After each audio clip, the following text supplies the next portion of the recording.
poseídos por la ira. Dentro de una fría catedral ubicada en las tierras de Xochimilco, dos monjas se reunieron con el Padre Ángel avisando de un nuevo incidente, el cual había consternado a toda la gente del pueblo y sus alrededores. «Padre Ángel, esto es un completo escándalo», exclamó la hermana Victoria, llorando desde la entrada. «¿Qué es lo que pasa, hermanas?», les preguntó, con gran desconcierto. «Son Tonatiuh y Ollin. Ellos se ahogaron, padre. Su madre los ha ahogado», informó la hermana Rosa. La noche anterior, mientras los sueños cobijaban a cientos de familias, el espíritu de Yolotzin comenzó a ser poseído por una ira enfermiza, un odio que le hacía doler el corazón, provocado por la traición y la mentira de un solo hombre. El conjunto de emociones tormentosas la dejaron cegada, arrebatándole su cordura. Parada a los pies de la cama en donde dormían sus hijos, se apresuró a despertarlos para hacer que la siguieran hasta el lago. Bajo la obscuridad de la madrugada, los pequeños hermanos caminaron tras los pasos de su madre. Al llegar, Yolotzin se transformó en un ser sin alma y los tomó a la fuerza, sumergiéndoles las cabezas en lo más profundo del agua.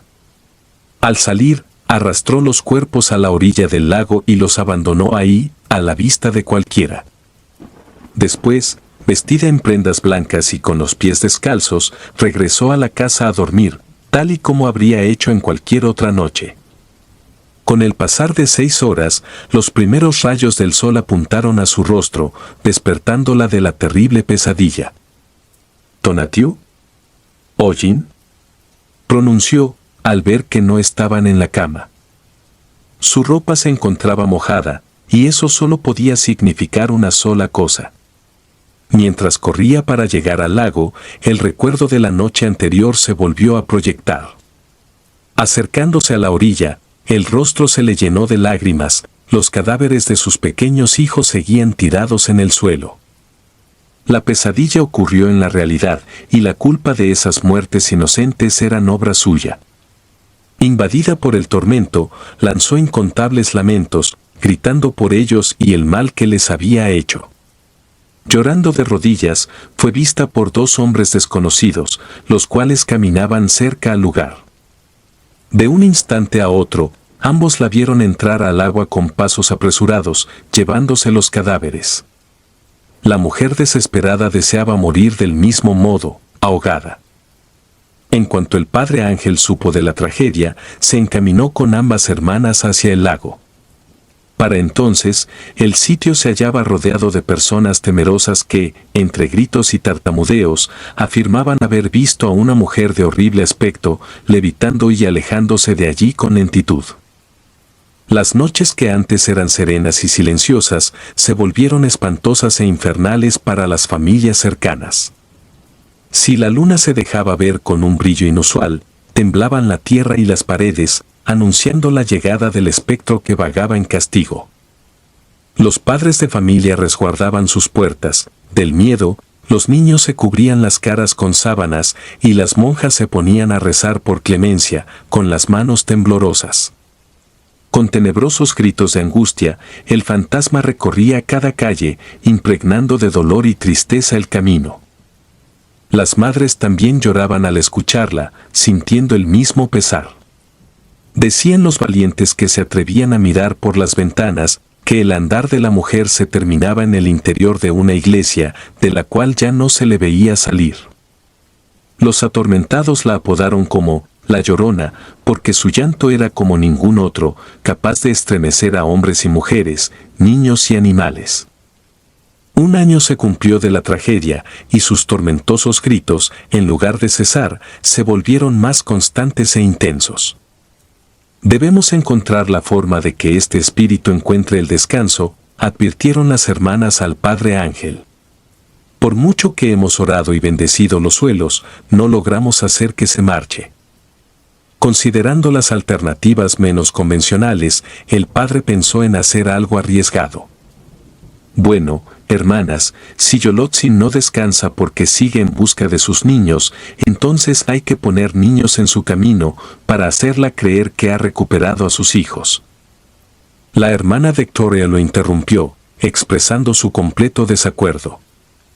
No, no podemos cometer algo tan atroz, padre. El simple hecho de ofrecerle a uno solo de esos niños puede conducir a éste hacia la muerte.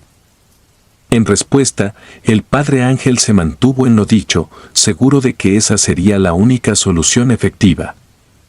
Pídanle a madres y padres que se presenten esta misma noche a la iglesia en donde termina su recorrido. Tráiganme a niños y niñas, no me importa la edad que tengan, deben estar ahí. Le daremos al alma en pena un sinfín de infantes, para que se marche convencida de que ha encontrado lo que busca. Esa tarde, las peticiones del padre Ángel se hicieron escuchar y, aunque muchos estuvieron de acuerdo, otros tantos se opusieron, tachando a la idea de absurda y peligrosa. 16 familias fueron las que se congregaron al interior de la iglesia, aguardando con temor a que anocheciera. Disculpe, padre, ¿qué tan seguro está de que esto acabará bien?, preguntó María, madre de 5 hijos. La duda es la que condena al hombre, María. Si tenemos la fe suficiente, de aquí en adelante no volveremos a escuchar esos lamentos, afirmó. El frío y la noche volvieron a ser visitados por la Llorona. En la iglesia, en lugar de escuchar a los alaridos aproximarse, fueron perdiendo volumen, como si se estuvieran alejando. Los niños que fueron puestos al centro se sintieron amenazados y comenzaron a llorar. De pronto, la temida mujer apareció ante ellos, soltando el grito más horroroso que habían escuchado. Lentamente, su espíritu pasó a través de los menores, dejándolos petrificados, pero sin un mínimo rasguño. Después desapareció, y todo se quedó en silencio. A lo largo de 8 meses, nada se volvió a saber o a comentar de la Llorona. Parecía que por fin descansaba. Sin embargo, conforme se acercaba su segundo aniversario luctuoso, el pánico de la gente resurgía, pues no sabían si ésta decidiría volver para atormentarlos. De la noche a la mañana, los habitantes se enfrentaron a algo mucho peor que un par de niños ahogados. El hecho fue tan bizarro, que incluso los hizo olvidar el crimen presenciado a orillas del lago. María, la madre de los 5 pequeños, acababa de cometer canibalismo con ellos. Ninguno quedó vivo. En ropas manchadas de sangre, fue capturada, gritando con arrepentimiento, asegurando el no haber estado consciente a la hora de hacerlo. Aunque la Llorona no aparecía para perturbar sus noches, el terror volvía a tomar poder sobre las familias, dado que los asesinatos a menores volvieron frecuentes. De nueva cuenta, las hermanas Victoria y Rosa entraron a la catedral, siendo portadoras de noticias inhumanas. Padre Ángel, ayer 2 niñas, de 4 y 7 años fueron ahorcadas por sus padres. Y hace 2 noches, un bebé de 2 años fue desenterrado de un jardín, por su propia madre. Al parecer, no se dan cuenta de las atrocidades que hacen, hasta que es tarde. Lo que notamos es que cada uno de esos infantes estuvieron en la iglesia la noche en que los ofrecimos a Yolotzin. Tiene que hacer algo, padre. O el resto de ellos seguirá condenado a morir de formas crueles e impensables. Afirmando que la serie de asesinatos no contaban con relación a lo sucedido en la iglesia, el padre no fue capaz de ofrecer una solución más que pedir a Dios y los santos por la integridad de las familias. En el transcurso de una semana, más niños continuaron siendo ahorcados, enterrados, comidos, golpeados o apuñalados. De las 16 familias involucradas, al menos 11 quedaron destruidas. Los hombres y mujeres que eran apresados, insistían en su nivel de inconsciencia al momento de cometer los homicidios. El alma de Yolotzin solo cobraba aquello que le fue ofrecido en la iglesia, repartiendo al resto de adultos una condena irreparable. La última de las tragedias fue suficiente para terminar con la poca fe que quedaba en las hermanas Victoria y Rosa. A un inocente de 3 años le deshicieron la cabeza con un martillo. Sintiendo asco y desprecio por dicho acto y el motivo principal de este, abandonaron el catolicismo y visitaron casa por casa de las pocas familias que restaban, arrebatando a los niños de sus hogares, con la intención de brindarles un refugio seguro en un lugar alejado. Creer en lo divino ha sido una pérdida de tiempo, hermana Victoria, declaró Rosa. Dígame, si de verdad le importamos a un Dios superior y de los niños es su reino, ¿por qué permite que los maten de esta forma? Los niños y niñas se mantuvieron resguardados, eran 7 en total.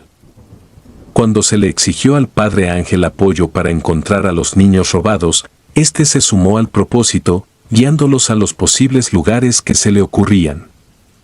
Señores, señoras. Creo que sus hijos pueden estar en la casa donde creció la hermana Rosa. Los llevaré allá, anunció. Luego de la extensa búsqueda, los padres enfurecidos hallaron a sus hijos. No se los lleven. No comprenden el daño que les harán. Advirtieron Rosa y Victoria antes de ser insultadas. Al final, los niños volvieron a sus casas y las tragedias se siguieron repitiendo hasta que no quedó ninguno de ellos. La Llorona no volvió a ser vista, pero las almas de los 30 niños asesinados permanecieron encadenadas a ella. Me parece que el padre Ángel merece pagar por el caos que generó y la sangre que se derramó, comentó Victoria a Rosa, con un tono furioso. Descuide, Victoria. Lo estuve pensando de forma meticulosa y ya sé qué es lo que vamos a hacer. ¿Qué vamos a hacer?, preguntó, dejando la cruz de un rosario al revés. Iremos por ese bastardo y le daremos en la cabeza con un martillo. Me parece muy noble el que termine ahorcado, así que lo traeremos arrastrando hasta acá, con una soga atada al cuello. Y lo seguiremos torturando entre las dos, haciéndolo pasar por el mismo sufrimiento de las almas inocentes. También puede que terminemos comiendo de él, para luego enterrar lo que quede en el jardín, no lo sé, supongo que eso depende de que tanto nos agrade su sabor. Me parece justo, Rosa. Aplicaremos justicia por nuestra cuenta. Estoy harta de esperar a Dios y sus estúpidos milagros. Antes de llevar a cabo el plan, las dos mujeres se presentaron con nobleza frente al padre. ¡Qué sorpresa verlas por aquí! Espero que ya estén tranquilas con el tema de las muertes y Yolotzin. ¿Lo estamos, padre? Lo estamos, dijo Victoria, ocultando el martillo que llevaba entre manos. Diario de las emociones. Lunes 20 de octubre de 2008. Yo soy Camila, y aunque me parece ridículo tener que hacer esto, lo hago porque así me lo solicitó mi psicólogo. Primero que nada, voy a empezar describiendo el porqué de este ejercicio. Como tengo problemas para dejar mi adicción con los alucinógenos, me dijeron que era una buena idea incluir a mi rutina un diario de emociones. Con tal de que pueda vivir un día a la vez y reflexione sobre mis estados de ánimo. El día de hoy, que me abstuve de consumir cualquier cosa que cruzara por mis pensamientos, lo único que sentí fue fastidio. Sin embargo, algo interesante sucedió cuando salí con Edgar. A 2 casas de aquí, un conjunto de policías estaba amontonado alrededor de un árbol. Al acercarme, descubrí que había un hombre ahorcado. Quisiera decir que me pareció algo trágico, pero, si lo llevó a cabo fue porque así lo deseaba. Lo interesante fue que, cerca del lugar, me encontré en el piso un collar, el cual tenía una piedra muy peculiar. En cuanto la recogí me pregunté si era correcto llevármela, y por ese mismo sentimiento de hacer algo incorrecto, es que me la traje a casa. Me gusta la adrenalina que hay en lo moralmente incorrecto. Martes 21. Anoche tuve un sueño desagradable, lleno de gritos y horrores. En este, Edgar y yo vagábamos cerca de un lago y, de forma repentina, 2 niños muertos salían del agua para perseguirnos. Los 2 se veían peligrosos y querían hacernos daño. Estuve corriendo por mucho tiempo, con la silla de ruedas de Edgar al frente y sin volver a mirar atrás, por el terror que me provocaba el verlos. Aún así, los oía gruñir, queriéndose acercar a nosotros. Tuve una crisis de ansiedad al despertar, cada cosa fue bastante real. Cabe recalcar que, a partir de ahí, me sentí perseguida y observada en todo momento. Varios escalofríos han estado recorriendo mi espalda y por más que volteo hacia atrás, nada encuentro. Miércoles 22. Como el estrés no me dejaba dormir la noche de ayer, fumé apenas un poco de hierba generosa para cerrar los ojos. A las 2 de la madrugada, me pareció escuchar el rechinar de la puerta, como si alguien quisiera entrar a la habitación. Al no tener una mascota cerca, y siendo yo la única persona en casa que camina, esto me pareció algo muy fuera de lo común. Así que me senté para ver a qué se debía el ruido. Aquello que presencié me dejó muda, por algunos segundos. Había un niño asomándose atrás de la puerta. Confundida, desperté a Edgar, y le pregunté si lograba ver lo mismo que yo. En eso, oí como el pequeño niño se fue corriendo por el pasillo. Pensando que se podría tratar de algún vecino o niño perdido, me levanté y caminé a obscuras hasta llegar al comedor. Pese a que no vi a nadie, brinqué de miedo tras sentir que una pequeña mano me tocaba la espalda. Al volver a la cama, Edgar se burló de mí y aseguró que se trataba de mis alucinaciones. No quise responder a eso, pues me dio mucho coraje su actitud. Siempre soy yo quien se encarga de vigilar y atender todo. Yo me comporto más como un hombre que él.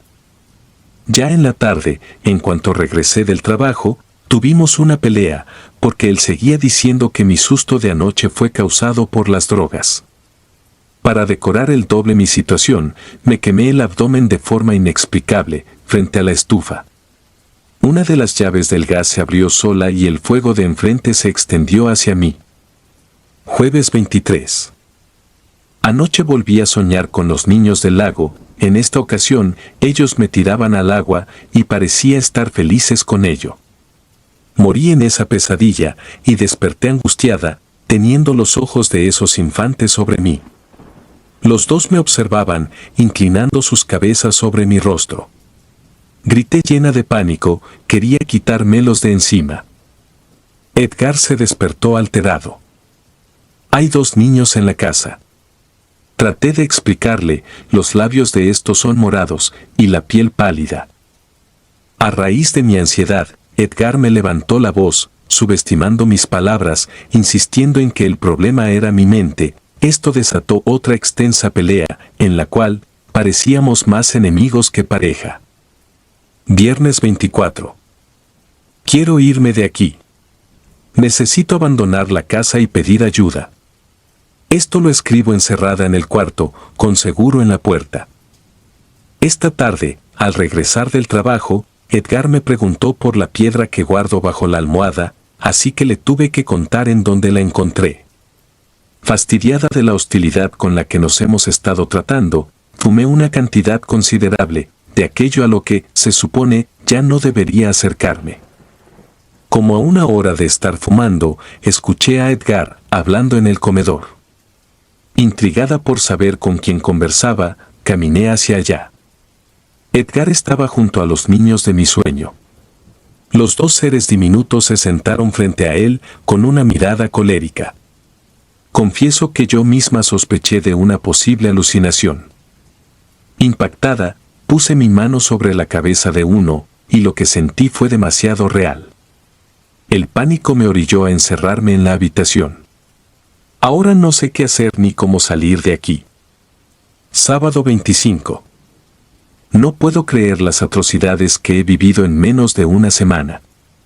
En estos malditos días he perdido la capacidad para encontrarle explicación a los eventos que me rodean.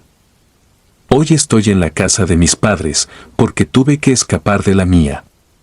La noche de ayer no conseguí dormir ni 1 hora. Edgar no dejó de golpear la puerta y ordenar que me saliera. De haber sido por mí, no hubiera abierto esa puerta. Por desgracia, uno de esos niños demoníacos se asomó por debajo de la cama.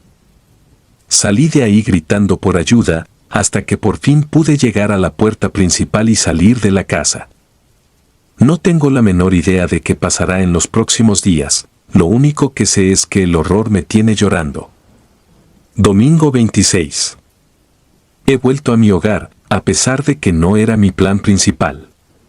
Apenas desperté, enfrenté algo de remordimiento por Edgar, o quizás lástima, no estoy muy segura. Con la celebración del Día de Muertos tan próxima, he llegado a la conclusión de que los niños que nos atormentan, sin duda son almas en pena, en busca de luz o descanso.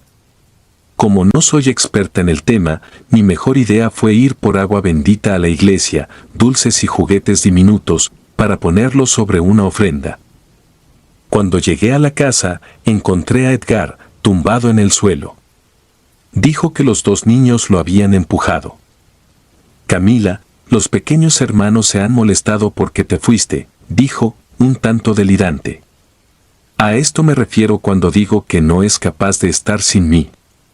Por mucho que consiga empujar su silla con las manos, tengo que estar yo detrás suyo, empujando su peso, mientras recibo 1001 reclamos. ¿Cómo sé?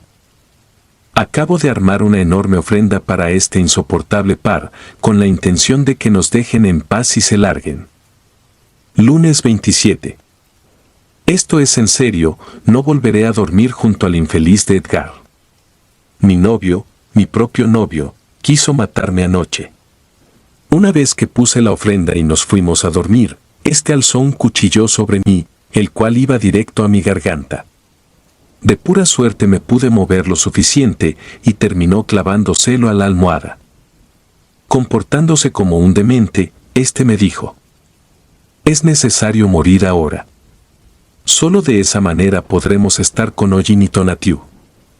Desesperada, escribí esos nombres en la ofrenda, suponiendo que así era como se llamaban. Inexplicablemente, la ofrenda se emplomó apenas terminé de escribir el nombre de Tonatiuh. Desde entonces, no he parado de oír gruñidos o ruidos inquietantes a lo largo de la casa. Para comprobar que no estoy en un mal viaje, me esforcé por tomar una fotografía a los niños, y lo he conseguido. Es demasiado escalofriante, ya que los dos me están mirando desde abajo de la mesa. ¿Cómo pondré un fin a esto? Martes 28.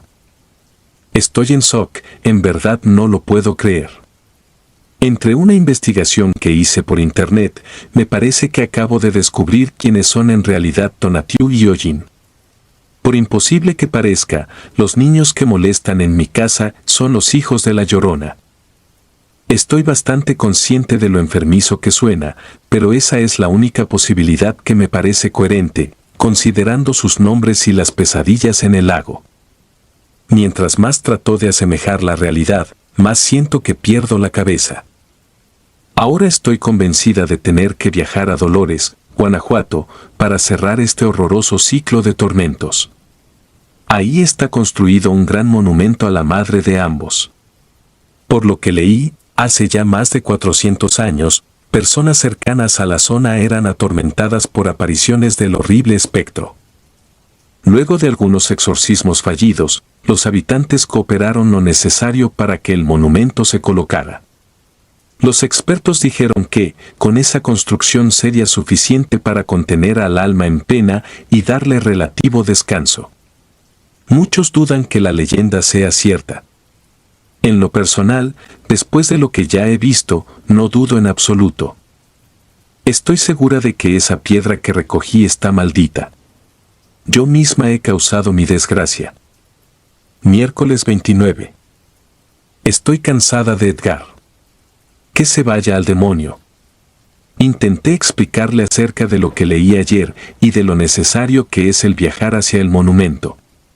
Lo que hizo al saber mi idea fue chantajearme y, prácticamente, rogar porque me suicidara con él. El bastardo me amenazó diciendo: si no mueres conmigo, me verás morir solo. ¿Tendrías las agallas de seguir tu vida sin mí? Estoy furiosa. Que se muera el maldito. Jueves 30.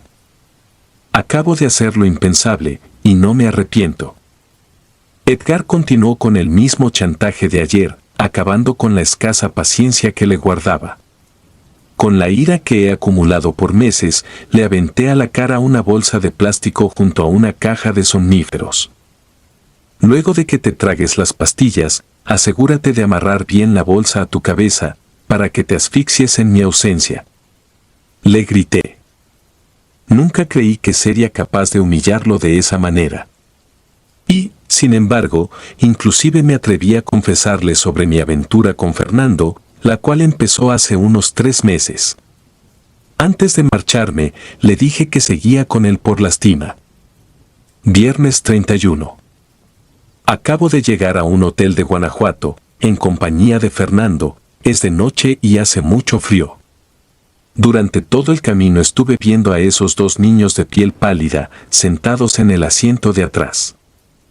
Aunque la ansiedad se me dispara, me esfuerzo por mantenerme bajo control, pues alguien debe de actuar con cordura, y me sorprende que sea yo, la chica con dependencia a sustancias. Fernando insistió en que le explicara el porqué del viaje, pero me negué a hacerlo. Me angustia que vea lo mismo que yo, por lo tanto, le aclararé mi problema hasta devolver la maldita piedra. Domingo, 2 de noviembre. Ayer ya no pude escribir. Al parecer, estos últimos 2 días han terminado con mi sentido común. En medio de la noche que pasé en el hotel, sentí que unas diminutas manos apretaban mi garganta y en efecto, uno de los hermanos estaba sobre mí. Por más que luché, no pude lograr nada. Solo escuchaba a Fernando gritar, pidiendo auxilio. Después, caí inconsciente. En la tarde siguiente, desperté en urgencias. Fernando no quería que saliera de ahí, pero yo tomé esa decisión. En plena noche de muertos, nos dirigimos al monumento a la Llorona. Con el corazón palpitando, me atreví a colocar en su interior la piedra robada y me aparté en cuanto pude. Vi a Ollin y Tonatiuh quedarse adentro del monumento, sin salir de ahí. A comparación de sus expresiones anteriores, se veían tranquilos. Cuando me subí de vuelta al auto, los vi desaparecer. Espero que ya estén descansando. Imagino que la piedra era propiedad de esa mujer desolada. Cambiando un poco el tema de esta historia mexicana, creo que me identifico con la pareja que cometió traición y eso no me hace sentir culpable y espero nunca tener hijos. Hoy volví a mi casa. Edgar sigue vivo, mas me temo que le he puesto un final definitivo a lo que alguna vez fue. Mi nuevo camino está con Fernando. Abandonaré a Edgar y las consultas psicológicas para controlar mi adicción, pero no a la hierba ni mucho menos al LSD. No dejaré los alucinógenos, siendo la realidad ya bastante distorsionada. Olor a muerte. Los muertos que quedan con cuentas por arreglar siempre vuelven para emparejarse con los vivos. Ten cuidado de hacer enojar a alguien en agonía o de traicionar su confianza durante sus últimos días, pues la venganza de un muerto pesa mucho más que la de alguien vivo. Reinaldo Orozco era un viejo de 86 años, el cual tuvo un hijo y una hija, con un matrimonio que terminó en divorcio a los 20 años de relación. Pese a aquel fracaso amoroso, el señor se enredó en un segundo romance con una vecina de nombre Marcia. Parecía que las cosas brillaban más que nunca dentro de ese amor, hasta que la demencia se cruzó en la vida de Reinaldo, instalándose como el peor de sus males y castigos, un depredador voraz. Al ver la constante decadencia en que estaba cayendo su pareja, Marcia decidió continuar con su vida y dejar al señor Orozco al cuidado de su hijo mayor, Andrés. A 2 años de haber sido diagnosticado, Reinaldo se convirtió más en enfermedad que en hombre. Pues pocas veces sabía diferenciar lo real de lo irreal. Y su percepción de la vida era distorsionada, mientras veía escenarios inexistentes, su cerebro lo hacía olvidar a las personas que sí existían. Pero a pesar del difícil y laborioso estilo de vida que conllevaba el cuidar al señor Orozco, su único hijo varón supo cómo arreglárselas para juntos darle frente a aquella prueba. De día y de noche, Andrés le cambiaba el pañal a su padre cuantas veces resultara necesario. Además, en la casa tenía colocadas alarmas, las cuales sonaban para recordar la hora de sus medicinas. A pesar de que todo parecía estar en orden, llegó un momento en que la pensión mensual del señor Orozco no fue suficiente para cubrir el gasto de sus necesidades. Después de tanto buscar y preguntar, Andrés no pudo encontrar ningún trabajo que le permitiera mantenerse en casa con su padre, y en donde la quincena no fuera menor a 1,000 pesos. Presionado por brindarle algo mejor a su viejo, optó por enredarse en negocios turbios, en los cuales el dinero llegaba a sus manos a montones. Durante un año completo, Andrés fue capaz de brindarle a su padre la vida de rey que tenía pensada. Ya que el dinero provenía del delito, los miles que ganaba los solía guardar entre las páginas de los libros de casa y no en el banco. Sin saberlo, Andrés comenzó a llamar la atención de las autoridades y, más pronto que tarde, el dinero terminó confiscado y su derecho a la libertad acabó tras las rejas. A falta del hijo mayor, la siguiente persona que fue seleccionada para el cuidado del señor Orozco fue su segunda hija, Marta. Marta vivía como madre soltera de Horacio, un chico indiferente, de preparatoria. Ambos vivían en un espacio plagado de pobreza y delincuencia, manteniéndose apenas duras, con lo que Marta lograba conseguir como mesera de una fonda cercana. Tan pronto como se declaró la condena de Andrés, Reinaldo fue trasladado a casa de su hija. Aunque en ningún momento estuvo de acuerdo, Marta recibió a su padre en casa, entre gestos de rechazo y expresiones de inconformidad. Tanto ella como Horacio odiaban el hecho de tener que cuidar de alguien mayor, siendo que apenas si conseguían cuidarse a sí mismos. Desde la primera tarde en que Reinaldo se sentó a comer con ellos, lo que más recibió fue desprecio y un trato denigrante. Marta le miraba con asco, a la par en que le levantaba la voz, para gritarle que solo era un viejo, próximo a ser alimento para gusanos. En casa de Marta, todo resultó ser opuesto a como era con Andrés. Si de suerte le cambiaban el pañal, era entre más reclamos y humillaciones. Allí se les olvidaba controlarle la medicación y en lugar de cumplir con los horarios, en una sola toma le daban todo lo que debía ser repartido a lo largo del día. Una semana con su padre fue suficiente para que Marta deseara echarlo de la casa. Y aunque él nunca le dio una razón válida para merecer su rencor, ella deseaba verlo morir, más que otra cosa en el mundo. Noche tras noche, Reinaldo oía a su hija decir que el tenerlo en casa era como cargar una cruz las 24 horas del día. A pesar de lo avanzada que estaba la demencia, el señor Orozco atravesaba por pequeños destellos de lucidez. Durante dichos minutos, sentía cómo sus emociones se hacían trizas. Por lo que la tristeza por ser denigrado terminaba por formarle un nudo en la garganta que ni siquiera le permitía respirar. Con la nueva presencia de Reinaldo, las primeras semanas transcurrieron con lentitud y hostilidad en la casa.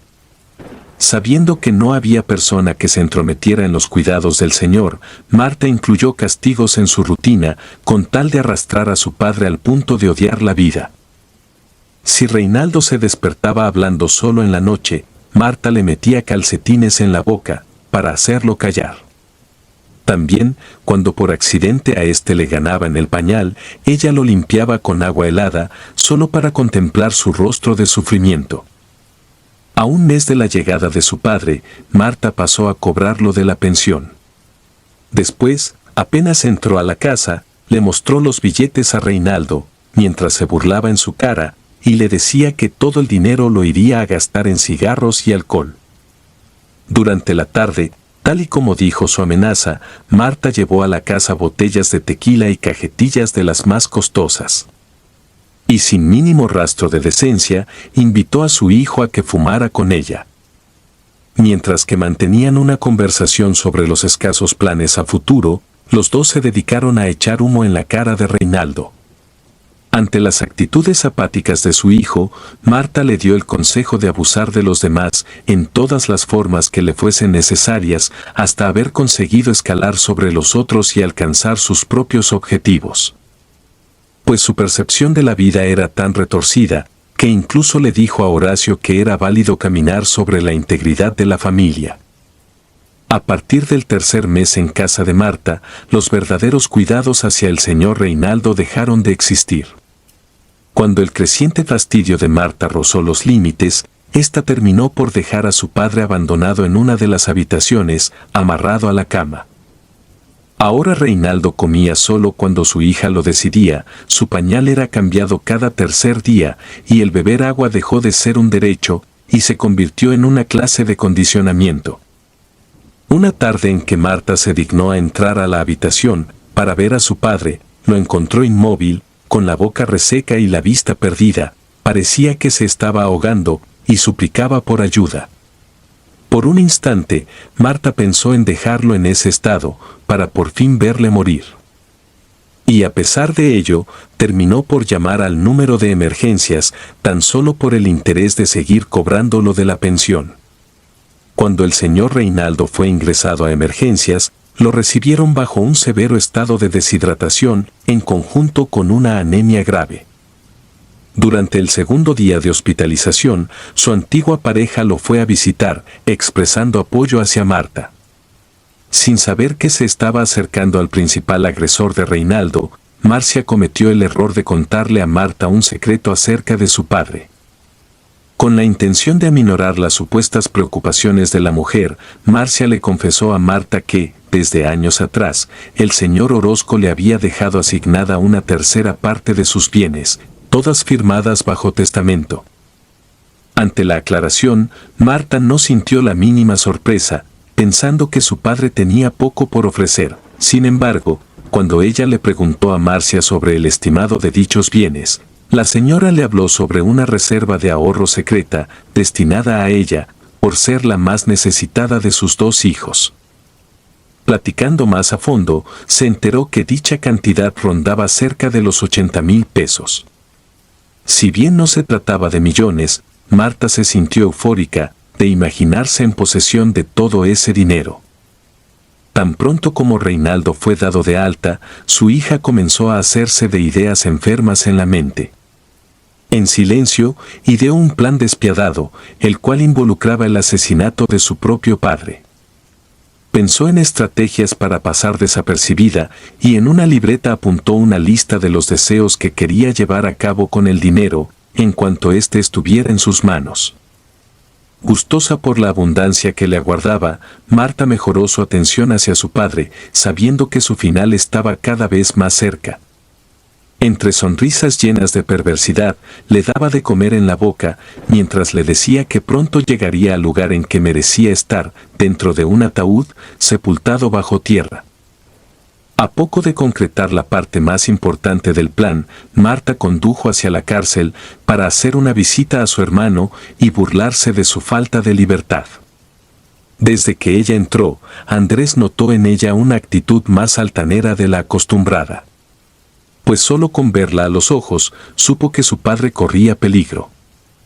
Cuando éste le preguntó qué es lo que tramaba, ella solo le respondió que Reinaldo pronto se iría a descansar. La visita terminó con un fuerte intercambio de palabras en el que Andrés contenía las lágrimas mientras su hermana reía.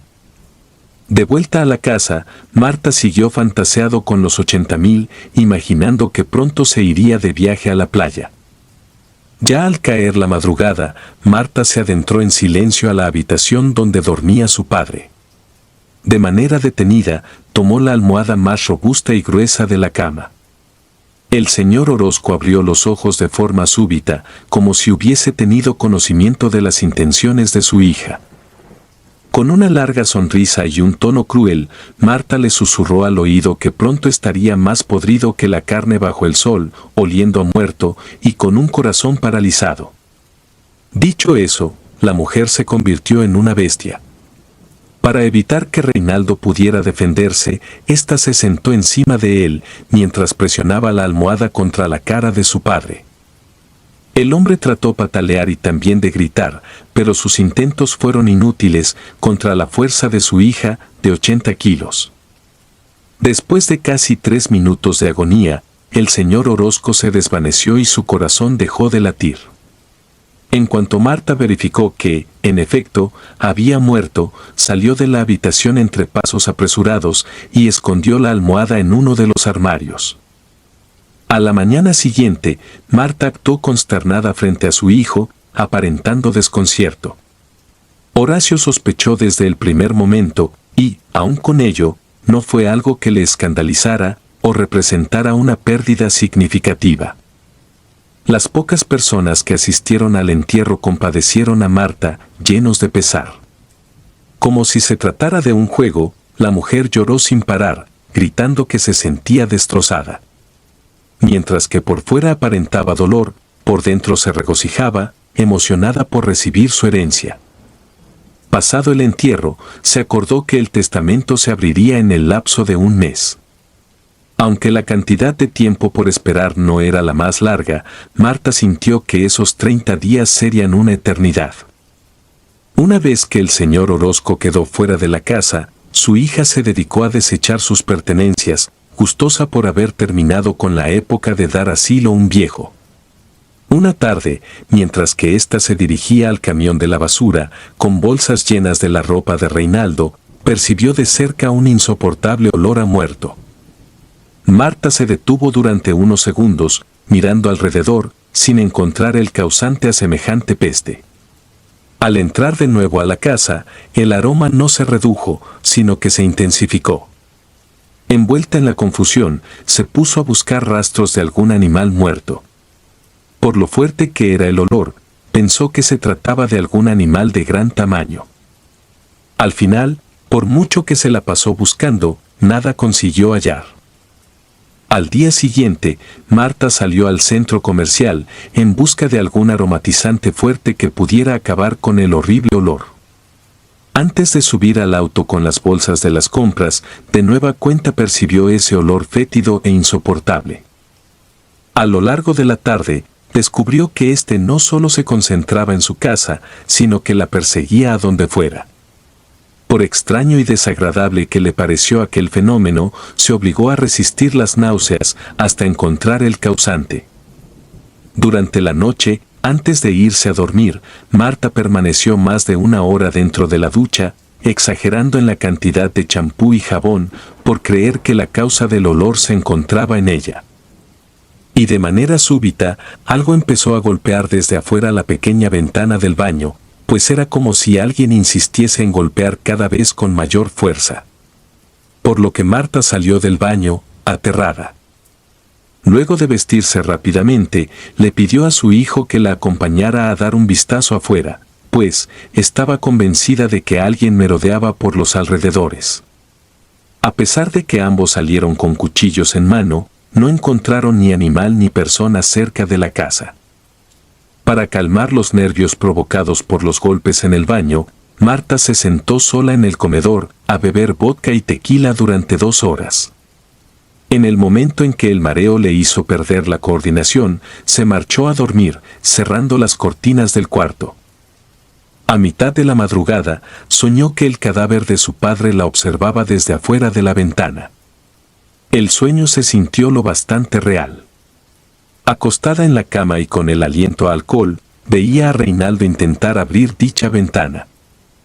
Luego de lograrlo, éste asomaba su cabeza al interior del cuarto, volteando de un lado a otro hasta encontrar a su hija en la obscuridad.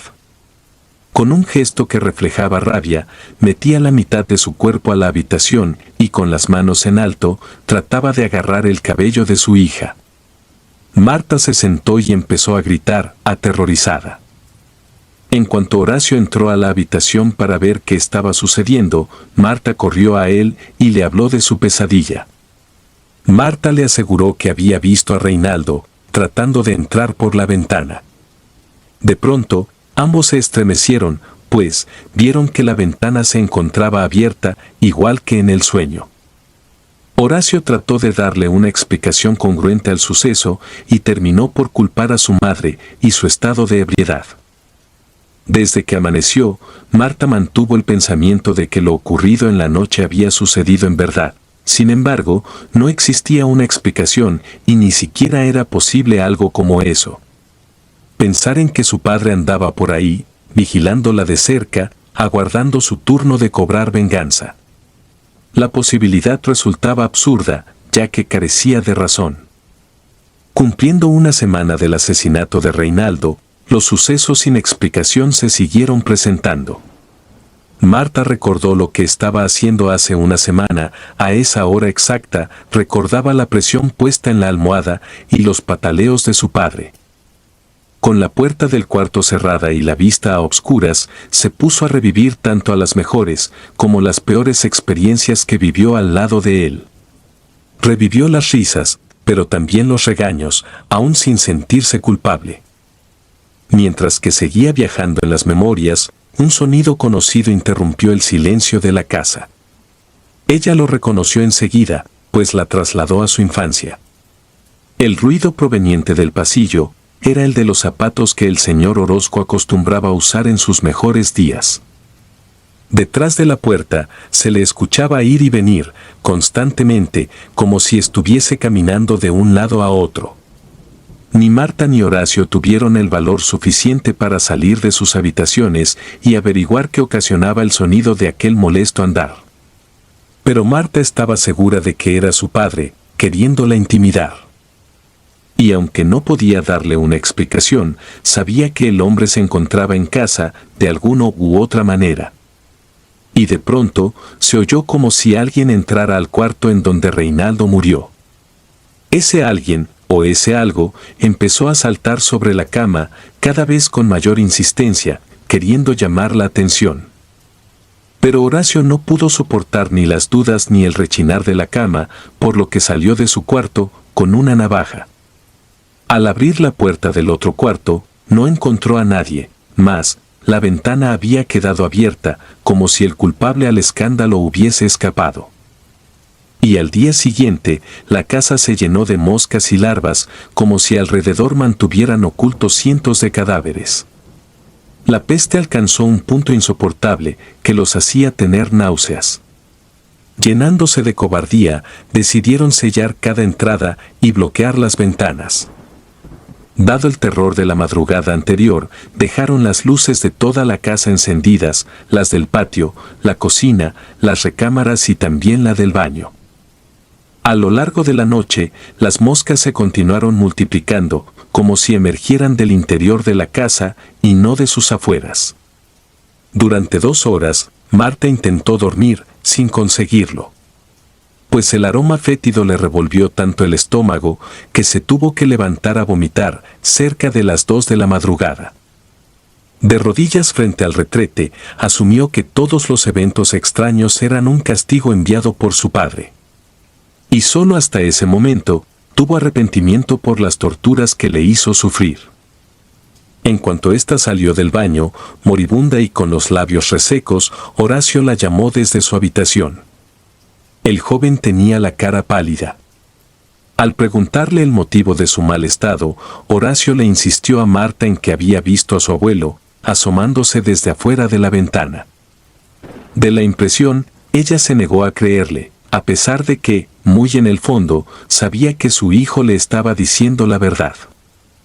A pocos segundos, cada rincón de la casa se quedó a obscuras, pues, de manera repentina se les fue la luz.